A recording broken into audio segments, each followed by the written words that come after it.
The alien cantina on Zarian Prime buzzed with the usual mix of species. Purple-skinned Korthik mercenaries slammed their fists on metal tables, while insectoid Zephyrians clicked their mandibles in what passed for laughter. The air reeked of synthetic alcohol and burning plasma coils from damaged equipment. Scattered around the room, Marcus Chain sat alone in the corner, nursing a drink that tasted like battery acid mixed with regret. His worn combat fatigues marked him as military, but the patches had been torn off long ago. The other patrons gave him curious glances. Humans were still a novelty in this part of the galaxy, especially ones stupid enough to frequent mercenary bars. "Look at this pathetic creature," sneered Vextar. A 7-foot-tall reptilian Sorak whose scales gleamed green under the flickering neon lights. His voice carried across the room like grinding metal. Soft pink skin, weak bones, tiny eyes. How did such fragile beings ever make it off their mudball planet? The cantina erupted in harsh alien laughter. A Korthik warrior named Grulfak pointed one of his forearms at Marcus. "I heard humans think they're warriors. This one probably can't even lift a proper rifle without falling over." Marcus continued drinking, his weathered face showing no emotion. He'd heard it all before during his 3 months in the Outer Rim territories. Ever since humanity had joined the Galactic Council, other species treated them like amusing pets rather than equals. "Hey, Pinkskin!" Vextar called out, his forked tongue flicking between razor-sharp teeth. "You hear us talking about your worthless species? Got anything to say?" The human slowly raised his head. His dark eyes were calm, but carried something that made the nearest aliens unconsciously step back. Not particularly. Grulfak laughed, a sound like rocks tumbling down a cliff. "Look at those tiny human eyes. Probably can't see past his own nose. I bet this weakling couldn't hit the broadside of a cargo transport." The other patrons joined in the mockery. A Zephyrian warrior with crystalline armor chattered, "Human vision is primitive. Single-lens eyes, pathetic range. My compound eyes can track 17 different targets simultaneously." Marcus finished his drink and stood up. At 5 feet 10 inches, he was dwarfed by most of the aliens in the room, but something in his posture suggested coiled danger. "Actually, I'm a sniper."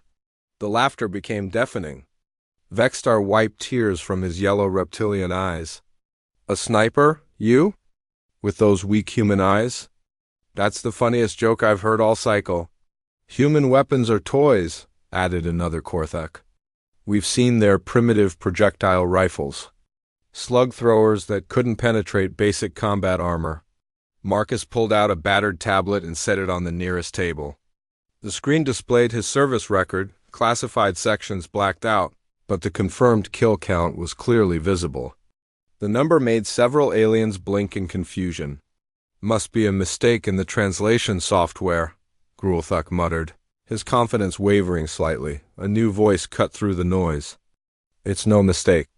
Everyone turned to see Commander Zarath, a respected Korthik officer whose purple skin bore the ritual scars of 100 battles. She'd been sitting quietly in the back, observing. "I've heard whispers about human snipers," she continued, her 4 eyes focused on Marcus. "Stories from the Kepler conflict. Supposedly, they can eliminate targets from distances that should be impossible with primitive optics." Vextar scoffed. "Propaganda. Human eyes are inferior to every species in this room. They can barely see in low light, have no heat vision, no enhanced zoom capabilities. It's biologically impossible for them to be effective long-range marksmen." Marcus pocketed his tablet.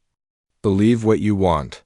"Prove it," Vextar hissed, leaning forward aggressively.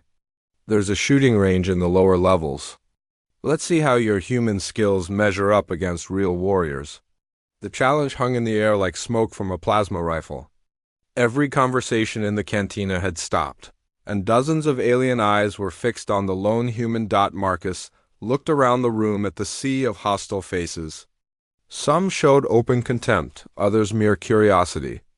A few displayed the calculating expressions of predators sizing up prey. "What are the stakes?" Marcus asked quietly. Vextar's eyes glittered with malice.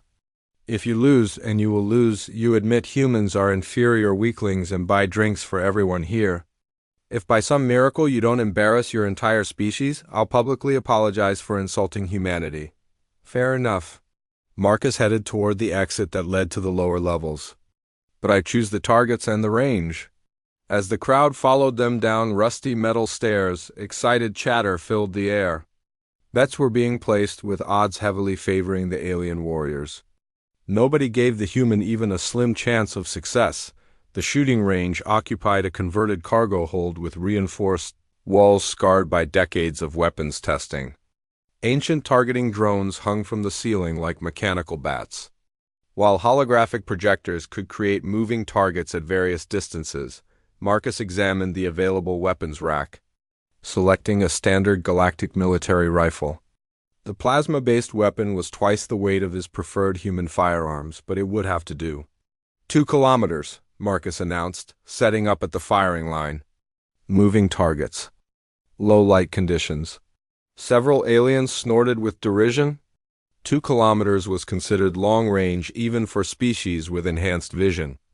In dim lighting, it bordered on impossible. Vexstar activated the range controls, and the far end of the massive space came alive with darting holographic shapes, enemy soldiers, combat drones, and armored vehicles weaving between cover. This should be entertaining, the Sorok warrior muttered to his companions. Watch the human embarrass himself. Marcus settled into a prone position, adjusting the rifle's scope to its maximum magnification. The assembled aliens crowded behind him, some making jokes about human incompetence, while others watched with professional interest. The first shot rang out across the range like thunder. The plasma bolt streaked across the darkened range like a comet, traveling 2 full kilometers before striking its target. A holographic enemy soldier's head exploded in a shower of light pixels.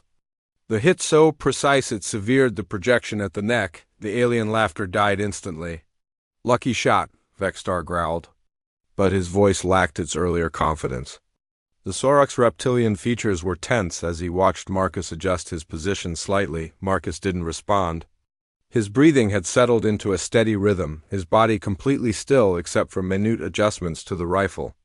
Through the scope, he tracked a fast-moving combat drone as it weaved between virtual obstacles. The target was no bigger than a dinner plate at this distance. Moving at 60 kilometers per hour in an erratic pattern, the second shot cracked out. The drone's central core erupted in sparks. Before the entire projection flickered and died, Grulthak's 4 arms crossed defensively over his chest. 2 lucky shots. No way he can keep this up. But Marcus was already lining up his third target, an armored vehicle racing along the far wall. The tank was moving perpendicular to his position, presenting the smallest possible profile. Any sniper instructor would call it an impossible shot given the distance, lighting, and target movement. The human's finger tightened on the trigger with mechanical precision. The plasma bolt found its mark exactly where the vehicle's armor was thinnest, penetrating the rear engine compartment. The holographic tank ground to a halt, smoke pouring from its virtual wounds. Commander Zaret H stepped forward, her purple skin pale with shock. 3 for 3. At 2 kilometers. In low light. Her voice was barely above a whisper. How is this possible? Marcus stood and handed the rifle to a stunned Korthic warrior. Human eyes might not have built-in zoom or heat vision, but we've got something else. What? Vexstar demanded, his earlier arrogance replaced by genuine confusion. Pattern recognition, spatial reasoning, and about 50,000 years of evolution spent throwing rocks at moving prey. Marcus activated the range's lighting system, illuminating the target area. Want to see something really interesting? The aliens crowded closer, their earlier mockery forgotten. Marcus selected a different rifle from the rack, a Zephyrian precision weapon known for its difficulty to operate. Most species required cybernetic enhancements to use it effectively. 1 shot, 3 targets, Marcus announced. He pointed to a cluster of holographic enemies positioned behind various pieces of cover. The plasma bolt needs to ricochet twice to hit all 3. Several aliens burst into nervous laughter. Impossible, chittered the Zephyrian with crystalline armor. Even our best marksmen can't calculate triple-angle deflection shots. The mathematics alone require computer assistance. Marcus settled back into his firing position. Through the scope, he studied the metal barriers, calculating angles with the instinctive geometry that had helped human hunters survive the African savanna. The first target stood behind a steel wall with an opening to the left. The second hid behind a column that would deflect a shot upward. The third was concealed behind debris that could redirect fire to the right. The shot thundered out. The plasma bolt struck the first barrier's edge, ricocheted at a precise angle to clip the column, bounced again to penetrate the debris pile, and eliminated all three targets in rapid succession. The entire sequence took less than 2 seconds. The Cantina's toughest warriors stood in stunned silence. Some had their mouths hanging open. Others clutched their weapons unconsciously, as if proximity to the human made them nervous. "Luck," Vextar whispered, but even he didn't sound convinced anymore. "Has to be luck." Marcus checked his chronometer. Time for some rapid fire. 10 targets, moving in random patterns, 15 seconds. The range erupted with darting holograms, enemy soldiers, combat drones, and automated turrets all moving independently. The lighting dimmed to simulate battlefield conditions, and electronic jamming filled the air with static that would confuse most targeting systems. What happened next would be talked about in mercenary bars across 3 star systems for years to come. Marcus became something beyond human in that moment. His rifle spoke 10 times in rapid succession, each shot perfectly timed to intercept targets that seemed to dance between dimensions. Plasma bolts curved through the air like guided missiles, finding weak points in armor, exploiting gaps in coverage, threading through obstacles that should have made accurate fire impossible. When the last target disintegrated, the range fell silent except for the hum of overworked cooling systems. 14 seconds. 10 kills. 0 misses. A young Korthic warrior dropped his drink, the container clattering on the metal floor. "By the 7 moons of Korthek Prime," he breathed. "How?" Marcus stood and safed the rifle with practiced movements. Human brains are computers that evolve for one specific purpose, predicting where things will be based on where they are. We had to be the best hunters in our ecosystem or we died out. He turned to face the assembled aliens, many of whom were backing away instinctively. Every human child plays games that train these skills. We throw balls at moving targets. We play sports that require split-second calculations of trajectory and timing. By the time we're adults, these calculations are automatic. Vextar's reptilian features had gone pale green. But the distances, the precision. My great-grandfather could put 10 arrows in a target the size of your fist from 600 meters, Marcus continued, with a wooden bow and stone-tipped arrows. My grandmother could thread a needle at arm's length without glasses at age 90. My father could split a playing card edgewise with a rifle bullet. The implications hit them like a plasma grenade. If this was what one human could do with unfamiliar alien weapons, what might happen when they brought their own equipment? What about human military units working together? Commander Zareth found her voice first. The Kepler conflict stories. They were true, weren't they? Human snipers really did eliminate entire enemy squads from impossible ranges.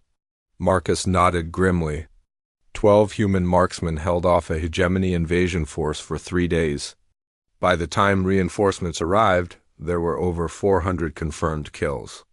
The enemy commander surrendered rather than face another day of invisible death from distances. His species couldn't even see clearly.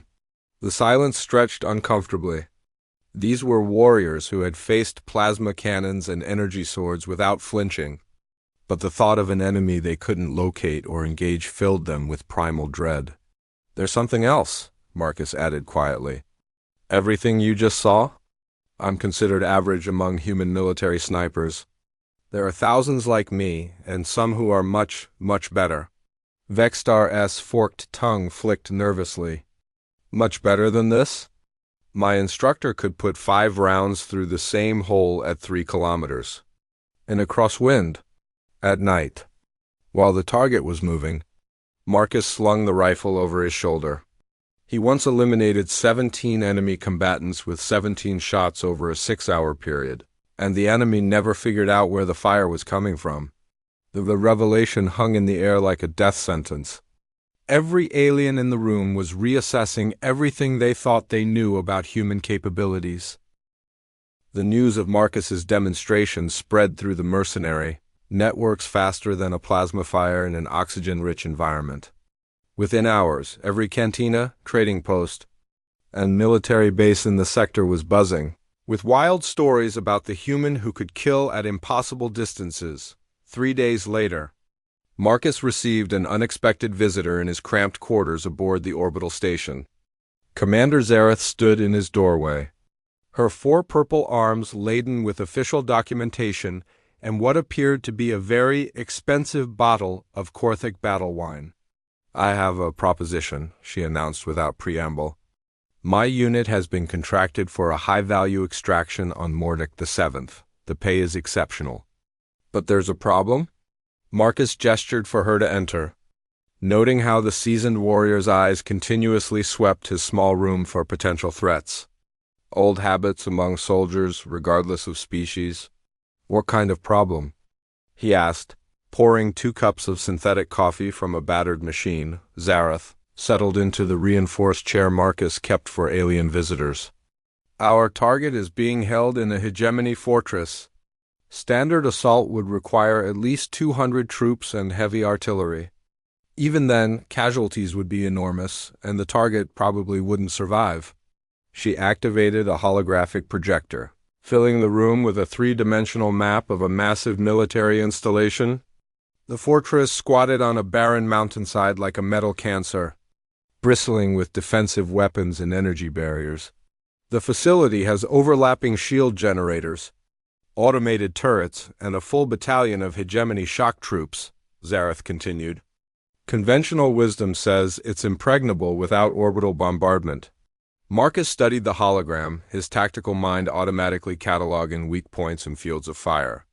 "But you think a sniper might change the equation?" "Not just any sniper. A human sniper." The commander's voice carried a new respect that hadn't been there before his demonstration. "The fortress has one critical vulnerability. Its shield generators are powered by external fusion reactors positioned on nearby peaks. Destroy those reactors and the entire defensive grid fails." "How far are the reactors from the fortress?" Marcus asked, already suspecting the answer. "Between 4 and 7 kilometers. The hegemony positioned them at that distance because no known sniper rifle can accurately engage targets beyond 3 kilometers. Zareth's mandibles clicked in what might have been alien amusement. They didn't account for human capabilities. Marcus examined the tactical data more closely. The reactor stations were heavily fortified but designed to repel direct assault, not precision fire from extreme range. Each facility housed a small garrison, but their defensive positions faced toward likely approach routes, not distant mountain peaks where conventional wisdom said no threat could exist. "What's the target worth?" he asked Dr. Elena Vesquez, human scientist captured during a research expedition.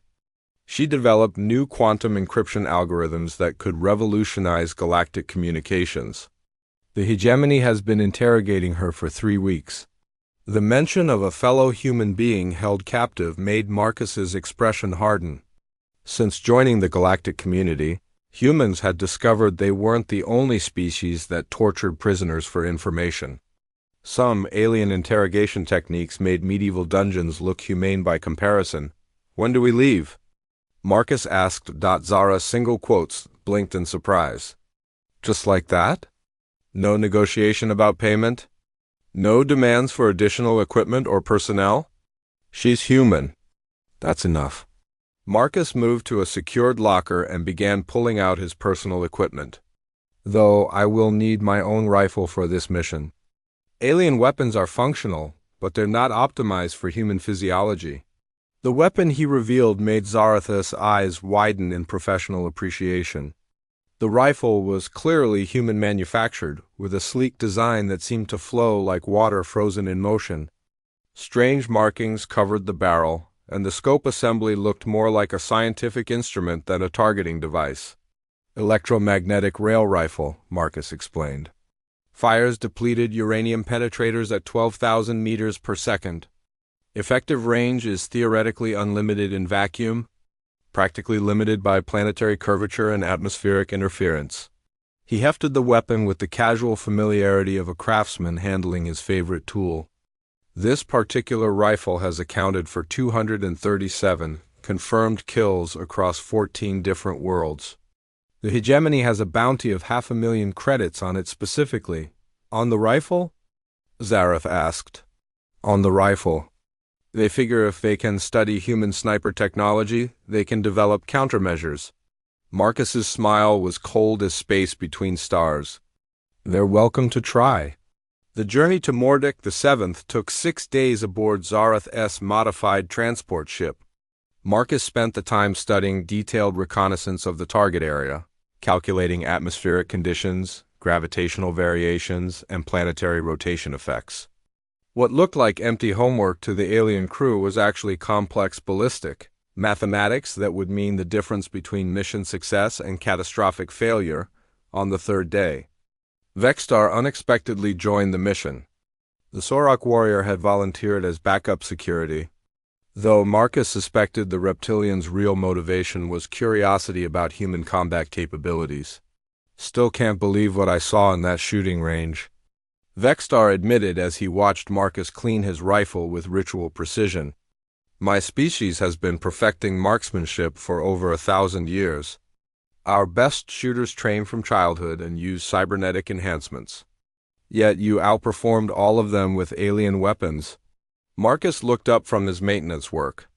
Different evolutionary paths. Your people developed as ambush hunters in dense jungles. Excellent close-range reflexes, superb camouflage abilities, but no need for extreme long-range accuracy. He gestured to the rifle's complex scope assembly. Humans evolved as persistence hunters on open plains. We tracked prey for days across vast distances, then killed them with thrown weapons. Our entire sensory and motor system developed around predicting target movement and calculating projectile paths. But 7 kilometers? Vexstar's forked tongue flicked skeptically. Even humans must have limits. The record is held by Sergeant Sarah Mitchell of the Colonial Marines. 11.8 kilometers on Luna Colony. Single shot through a reinforced window to eliminate a terrorist leader holding hostages. Marcus's voice carried quiet pride. The bullet took 14 seconds to reach the target. She had to calculate for lunar gravity, airlock pressure differentials, and the rotation of the habitat ring. Vexstar was silent for a long moment. 14 seconds. The target could have moved. He was giving a speech. She studied video of his previous addresses, identified his speech patterns, and fired at the exact moment she knew he would pause for dramatic effect. Marcus resumed cleaning his weapon. He never knew what hit him. The implications were staggering. If humans could eliminate specific individuals from such distances with that level of precision, traditional concepts of security and warfare became meaningless. No leader, no matter how well protected, was safe from an enemy they couldn't even detect. As their ship dropped into Mordic the 7th's atmosphere, Marcus performed his final equipment check. The rifle's targeting computer had been programmed with local atmospheric data, gravitational measurements, and real-time wind patterns. His ammunition consisted of specially crafted penetrators designed to maintain accuracy across impossible distances through the viewports. The Hegemony Fortress came into view, a sprawling complex of metal and energy barriers that had never been successfully assaulted. In 12 hours, Marcus would attempt something that military theorists considered impossible: destroying a heavily defended installation from 7 kilometers away with nothing but precision rifle fire, the mission that would either establish human snipers as the galaxy's most feared warriors, or end with Dr. Vasquez's execution and Marcus's capture by enemy forces, who had been hunting him across 3 star systems. Marcus lay prone on the rocky outcrop, his body perfectly still despite the howling wind that whipped across Mordic, the 7th's mountainous terrain. 7 kilometers below, the Hegemony Fortress glowed with artificial light against the planet's perpetual twilight. Between him and the target, 3 fusion reactors hummed with deadly energy, their defensive shields creating shimmering distortions in the thin atmosphere. Through his rifle's advanced scope, Marcus could see individual guards walking patrol routes around the nearest reactor station. The hegemony soldiers moved with the casual confidence of troops who believed themselves safe from any possible attack. Their defensive positions faced outward toward likely assault routes, leaving their backs exposed to the impossible angle from which death would soon arrive. "Target acquisition complete," Marcus whispered into his communications array. "Reactor 1 is 7.2 kilometers distant. Wind speed variable between 15 and 22 knots from the northwest. Atmospheric density at 67% of Earth normal. In his hidden observation post 500 meters away, Commander Zarath monitored the fortress through high-powered optics." "Understood. Reactor 2 is at 6.8 kilometers, Reactor 3 at 7.6. You'll need to eliminate all 3 within a 10-minute window to prevent the garrison from activating backup power." "Systems confirmed." Marcus made microscopic adjustments to his rifle's targeting system. The depleted uranium penetrator in the chamber was barely longer than his thumb, but it carried enough kinetic energy to punch through 3 meters of reinforced steel. Beginning engagement sequence. His first target was a hegemony technician performing routine maintenance on Reactor 1's primary cooling system. The alien, a tall, gray-skinned species known for their engineering expertise, stood, completely motionless as he consulted a diagnostic tablet. Perfect target discipline for a 7-kilometer shot. Marcus controlled his breathing, feeling his heartbeat slow to the practiced rhythm of a professional killer. The crosshairs settled on a point 3 meters to the left of the technician, accounting for wind drift and the target's expected movement pattern.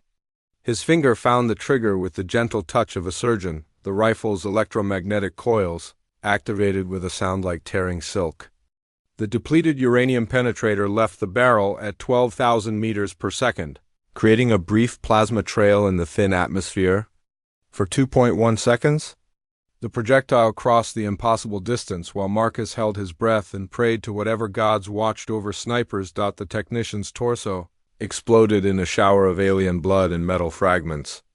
The penetrator continued through his body to strike the reactor's primary control panel, sending sparks cascading across the facility's main platform. "First target eliminated," Marcus reported, already swinging his rifle toward Reactor 2. "Cooling system damaged. Reactor 1 should overload within 90 seconds. Through her optics, Zarath watched chaos erupt at the first reactor station. Hegemony soldiers ran in random directions, some taking cover behind equipment while others scanned the horizon with growing panic. None of them looked in the right direction. 7 kilometers was beyond their conception of possible sniper range. Marcus's second target was more challenging. A hegemony guard had taken cover behind a concrete barrier after hearing the first shot, but his position left a narrow gap between the barrier's edge and a support column. The exposed area was roughly the size of a dinner plate, and the guard was moving erratically as he tried to spot the source of the attack. The human sniper made rapid calculations, factoring in the target's movement pattern, wind variations at different altitudes, and the projectile's flight time. The shot would require perfect timing to thread the needle between solid obstacles and catch the guard during a predictable pause in his movement. Marcus's finger caressed the trigger. The second penetrator screamed across the distance, arrived precisely when the guard paused to change magazines and remove the alien's head with surgical precision. The projectile continued to strike Reactor 2's main power coupling, severing the connection between the fusion core and the defensive grid. "Two down," Marcus whispered, his voice steady despite the magnitude of what he was achieving. "Reactor 2 is offline. Fortress shields at 60% power." The third shot would be the most difficult. Guards at Reactor 3 had identified the general direction of the incoming fire and taken proper cover. Marcus's target was a hegemony officer coordinating the facility's response, but the alien was visible only through a small observation window in an armored command bunker, 7.6 kilometers. Moving target. reinforced transparent aluminum window that would deflect or shatter most projectiles. The shot was so difficult that even human military doctrine classified it as impractical under combat conditions. Marcus steadied his breathing and entered the almost meditative state that marked the difference between good snipers and legendary ones. Through his scope, he could see the hegemony officer gesturing frantically as he coordinated defensive measures. The alien would pause at his communication console for approximately 3 seconds every 30 seconds, barely enough time for a projectile to cross the distance. The targeting computer calculated a solution that defied belief. The penetrator would need to strike the window at precisely the correct angle to avoid deflection, penetrate the transparent aluminum, and eliminate the target during his brief pause at the console. The timing window was less than half a second. Marcus fired. The third penetrator crossed 7.6 kilometers of hostile airspace, punched through the observation window without deviation, and struck the hegemony officer in the center of his torso. The alien's body slammed against the command console, his dying weight triggering an emergency shutdown of Reactor 3's primary systems. Across the valley, the fortress's defensive shields flickered and died. Energy barriers that had protected the installation for over a decade vanished like soap bubbles, leaving the facility naked and vulnerable to assault. "All reactors neutralized," Marcus announced, his voice carrying quiet satisfaction. "Fortress shields are down. Defensive grid offline. You're cleared for final approach." Commander Zareth's assault team had been waiting in hidden positions, just outside the fortress's previous defensive perimeter. With the shields down and confusion reigning among the garrison, her warriors struck. Like a surgical blade through the facility's weakened defenses, the rescue took exactly 17 minutes. Hegemony soldiers, demoralized by the impossible sniper attacks and the sudden failure of their defenses, offered minimal resistance. Many simply surrendered rather than face an enemy that could reach out and kill them from distances their own weapons couldn't even detect. Dr. Elena Vasquez was found in the fortress's detention center, battered but alive. The human scientist's eyes widened when she saw her rescuers approaching. "How?" She gasped in accented English. "The fortress is impregnable. The hegemony told me no rescue was possible." Zareth's mandibles clicked in alien amusement. "We brought a human sniper. Apparently your species has some very interesting capabilities that the galaxy is just beginning to understand." As the rescue team extracted Dr. Vasquez and prepared for departure, Marcus remained in his overwatch position, scanning for any hegemony reinforcements that might threaten the operation. His rifle was ready for additional impossible shots if needed, but the enemy seemed too stunned by what had happened to mount an effective response. "Target secured," Zareth reported over the communication channel. "All team members accounted for. Ready for extraction." Marcus finally rose from his prone position, muscles protesting after hours of absolute stillness. 7 kilometers below, the hegemony fortress burned as secondary explosions consumed the offline reactor facilities. What had been considered an impregnable stronghold was now a smoking ruin, defeated by a single human with a rifle and the patience to make impossible shots. As he packed his equipment, Marcus reflected on the broader implications of what had just occurred. News of this mission would spread throughout the galaxy like wildfire. Every military commander, every terrorist leader, every political figure would suddenly realize that humanity possessed capabilities that rendered traditional defensive measures obsolete.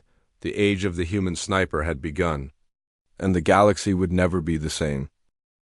12 hours later, Marcus floated in the cargo bay of a specially modified Council assault ship, surrounded by the most advanced sniper equipment the galaxy could provide. 2 other human marksmen had been rushed to the operation.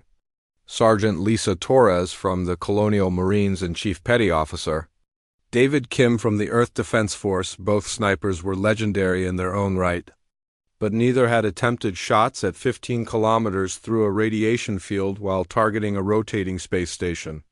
The mathematics alone challenged the limits of current targeting technology. Radiation levels are holding steady at 12 Roentgens per hour, reported Lieutenant Commander Sarah Mitchell, the mission's tactical coordinator and herself a former sniper instructor. That's manageable for human physiology with standard protective gear, but it's playing hell with our targeting computers. Marcus studied the real-time display of Vega Prime Research Station. The massive facility rotated once every 43 minutes, presenting a constantly changing geometry that made traditional ballistic calculations nearly impossible.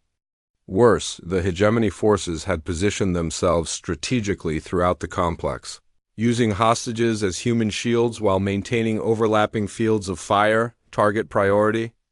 Asked Sergeant Torres, her voice steady despite the magnitude of what they were attempting.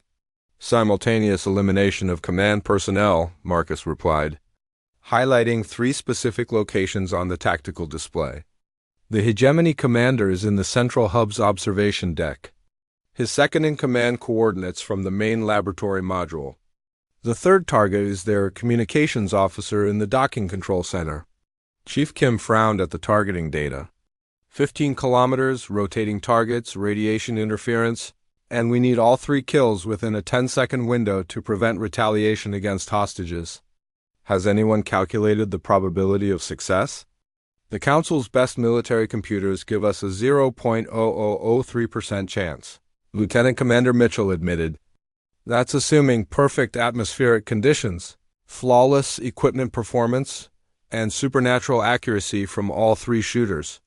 Good thing we're human, Marcus said dryly. We specialize in making impossible shots under adverse conditions. The assault ship reached its firing position at exactly 15.2 kilometers from the research station. Through the reinforced viewports, Vega Prime appeared as a glittering jewel against the radiation-charged nebula that surrounded it. The facility's rotation was clearly visible, creating a hypnotic dance of light and shadow as different modules passed through the stellar radiation field. Marcus settled into his firing position, feeling the familiar calm that came over him before critical shots. His rifle, a specially modified version of his standard weapon, had been equipped with quantum-enhanced targeting systems and depleted uranium penetrators designed for zero gravity.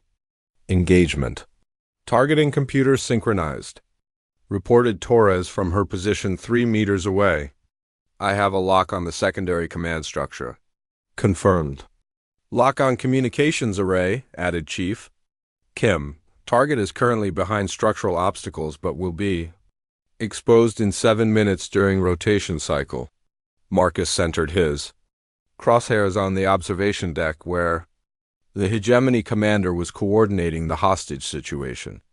Through his scope, he could see the alien's distinctive silhouette as it moved between different viewing stations, monitoring approach vectors for potential rescue attempts. Environmental factors confirmed, announced the ship's AI system. Radiation interference at manageable levels. Station rotation tracked and compensated. Gravity wells calculated. Atmospheric density negligible. All systems optimal for engagement. But Marcus knew that technology could only take them so far. At 15 kilometers, success would depend on the uniquely human ability to make intuitive calculations that surpassed computer modeling. Each sniper would need to account for variables that couldn't be quantified, minor variations in rotation speed, microscopic gravitational effects, the subtle influence of charged particles on projectile trajectory. 2 minutes to firing window, Lieutenant Commander Mitchell announced. All targets will be optimally exposed for approximately 8 seconds during the station's current rotation cycle. Marcus controlled his breathing, feeling his heartbeat slow to the meditative rhythm that had carried him through hundreds of impossible shots. Around him, Torres and Kim were entering their own pre-firing states, becoming living extensions of their weapons. 60 seconds, Mitchell called out. Hegemony forces are maintaining standard patrol patterns. No indication they suspect incoming fire. Through his scope, Marcus watched the hegemony commander pause at the observation deck's main viewing station. The alien was consulting a tactical display, clearly confident in his position's security. 15 kilometers was beyond the range of any known weapon system, except for the ones currently being aimed at his position. 30 seconds. All snipers report ready status. Ready, Torres confirmed, her voice steady as stone. Ready, echoed Chief Kim. Marcus made final microscopic adjustments to his targeting solution, accounting for the station's rotation, radiation interference, and the quantum uncertainty that affected all matter at the subatomic level. His finger found the trigger with the gentle touch of a master craftsman. 10 seconds. Firing window opening. All targets exposed and stationary. The 3 humans fired simultaneously. 3 depleted uranium penetrators streaked across 15 kilometers of radiation-charged space, their trajectories calculated to intersect with their targets at precisely the moment when station rotation brought them into optimal position. The projectiles moved at velocities that made them virtually undetectable until the moment of impact. Marcus's shot reached the observation deck first, punching through the reinforced viewing port to strike the Hegemony Commander Center mass. The alien's body slammed against a control console, triggering immediate shutdown of the facility's internal security systems. Torres's penetrator arrived 0.3 seconds later, eliminating the second in command before the alien could react to his superior's death. The laboratory modules. Emergency lighting activated as damaged equipment sparked and failed throughout the section. Chief Kim's target proved most elusive. The communications officer had moved slightly from his predicted position, but the penetrator's trajectory intersected with the alien's new location with surgical precision, severing his connection to hegemony reinforcements and preventing any distress signals. All targets eliminated, Marcus reported, his voice carrying quiet satisfaction. Command structure decapitated. Internal communications severed. Across the research station, chaos erupted as remaining hegemony forces tried to understand what had happened. Their commanders had simply vanished without warning, leaving mid-level officers to coordinate a defense against an enemy they couldn't locate or engage. Assault teams launching, Lieutenant Commander Mitchell announced, with enemy command structure disrupted. Our boarding parties should be able to secure the facility before the hegemony can organize effective resistance. The rescue operation proceeded with clockwork precision. Demoralized and leaderless, most hegemony forces surrendered rather than face an enemy capable of reaching out and killing from impossible distances.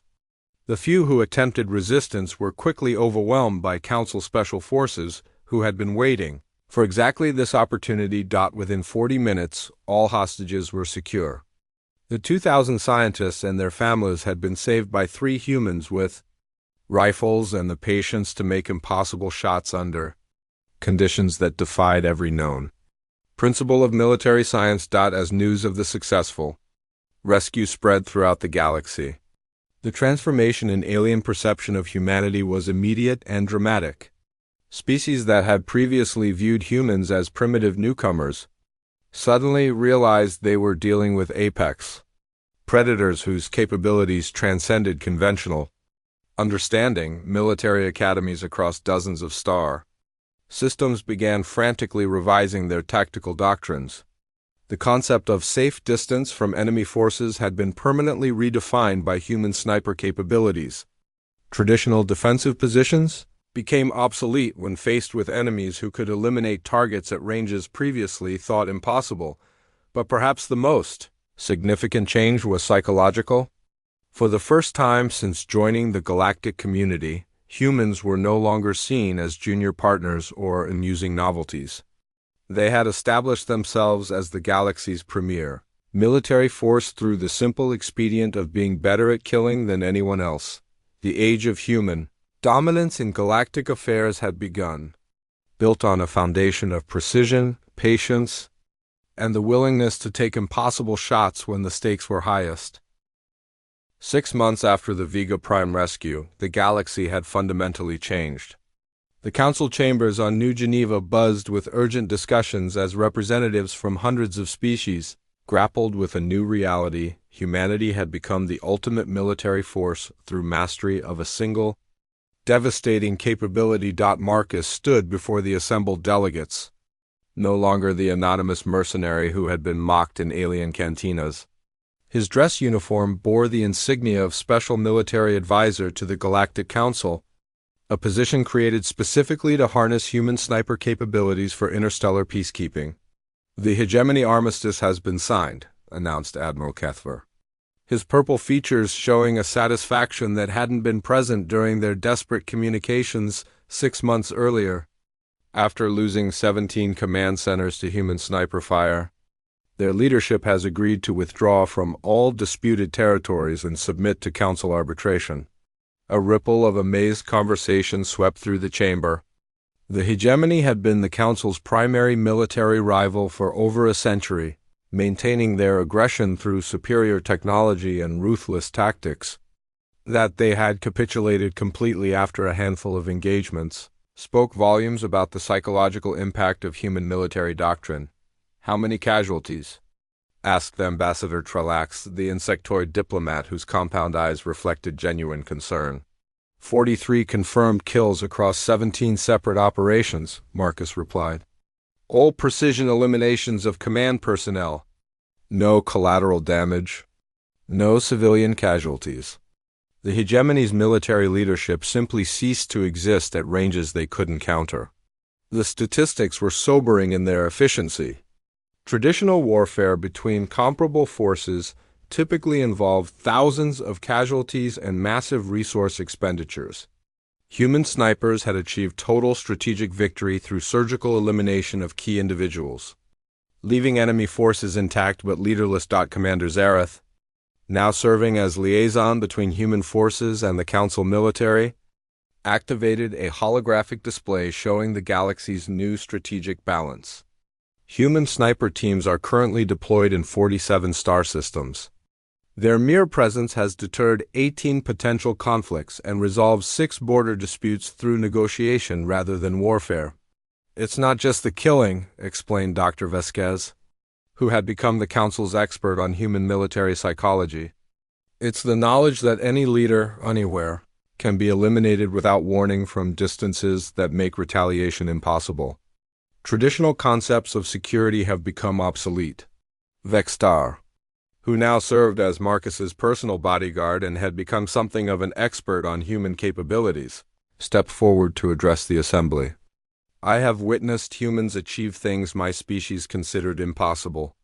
But their greatest weapon isn't their rifles, it's their willingness to take shots that other species wouldn't even attempt."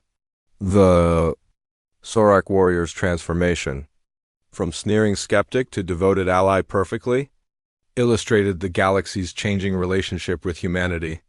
Species that had initially viewed humans as weak primitives now sought them as allies and feared them as enemies. "What are the long-term implications?" asked Senator Vorthan, the elderly delegate whose species had survived 3 galactic wars through careful neutrality. "If one species possesses such overwhelming military advantages, how do we maintain balance?" Marcus had been expecting this question. It went to the heart of concerns that many species harbored about human intentions. The ability to eliminate any target at impossible ranges made traditional concepts of sovereignty and defense meaningless. "Human military doctrine has always emphasized proportional response," he explained. "We don't seek conquest or domination. Our advantage comes from precision, not brutality. Dead enemies can't surrender, negotiate, or learn from their mistakes." He gestured to the tactical displays showing recent operations. Every engagement followed the same pattern: eliminate command personnel who refused peaceful resolution, then negotiate with their successors who were more amenable to compromise. "We remove obstacles to peace, not entire populations." Lieutenant Commander Mitchell, who had become the galaxy's first director of human sniper operations, added crucial context. "The psychological effect is what matters. Knowing that human marksmen can reach them anywhere makes aggressive leaders much more willing to consider diplomatic solutions. Peace through superior firepower." The irony wasn't lost on the assembled delegates. Humanity's reputation for violence had paradoxically created the most peaceful period in galactic history. Potential aggressors were forced to weigh their territorial ambitions against the certainty of sudden death from invisible enemies. "There's another factor," Dr. Vasquez continued. Human snipers don't just eliminate targets, they gather intelligence during extended observation periods. Our understanding of alien military capabilities, political structures, and strategic thinking has increased exponentially. This revelation sent concerned murmurs through the chamber. The idea that human observers might be watching their activities from impossible distances made even peaceful species nervous about their privacy and security. Ambassador Trelax voiced what many were thinking. Are we trading one form of tyranny for another? The hegemony ruled through overwhelming force. Now humans maintain order through the threat of invisible assassination. Marcus considered the question carefully before responding. The difference is choice. The hegemony conquered through indiscriminate violence against populations. Human snipers eliminate specific individuals who choose to threaten galactic peace. We target decision-makers, not civilians. But who decides which leaders deserve elimination? Pressed Senator Vorthan.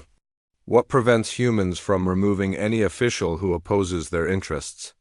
The same thing that has always prevented military coups, professional ethics, and civilian oversight, Marcus replied. Every human sniper operation requires council authorization. We serve the galactic community, not human political interests. The debate continued for hours, touching on fundamental questions of military power, sovereignty, and the nature of interstellar governance. But beneath the philosophical discussions lay a practical reality that no species could ignore. Human snipers had made large-scale warfare obsolete. As the session concluded, Admiral Kethver announced the formation of the Galactic Peace Enforcement Division. With human snipers as its primary operational component, the new organization would deploy to potential conflict zones with a simple mandate: prevent wars, before they started through the credible threat of precision elimination. Later, as delegates filed out of the chamber, Marcus found himself surrounded by the unlikely group of allies, who had witnessed his transformation from unknown mercenary to galactic peacekeeper. Commander Zarath Vextar, Dr. Vesquez, and Lieutenant Commander Mitchell had become more than colleagues. They were the inner circle of a new form of interstellar governance. Any regrets about leaving the mercenary life behind? Zarath asked as they walked through the council. Buildings, corridors. Marcus considered the question while watching alien diplomats hurry past, many of whom nodded respectfully as they recognized him. 6 months ago, he had been an anonymous soldier drinking alone in cantinas. Now he was arguably the most influential military figure in known space. Sometimes, he admitted, being responsible for galactic peace is more complicated than just making impossible shots. But if human capabilities can prevent wars instead of just winning them, that's probably worth the extra paperwork. Through the building's massive viewports, the lights of New Geneva's orbital city stretched to the horizon. Hundreds of species lived and worked together in relative harmony, their conflicts resolved through negotiation rather than warfare. It was an imperfect peace, maintained by the knowledge that those who threatened it would face swift, precise retaliation from enemies they could never see coming. In cantinas across the galaxy, the old jokes about weak, primitive humans had been replaced by respectful silence and nervous glances toward distant mountains where death might wait with inhuman patience. The laughter had stopped, and the killing, when it came, arrived with surgical precision from distances that defied comprehension. The galaxy had learned to fear the human sniper, and in that fear it had found peace.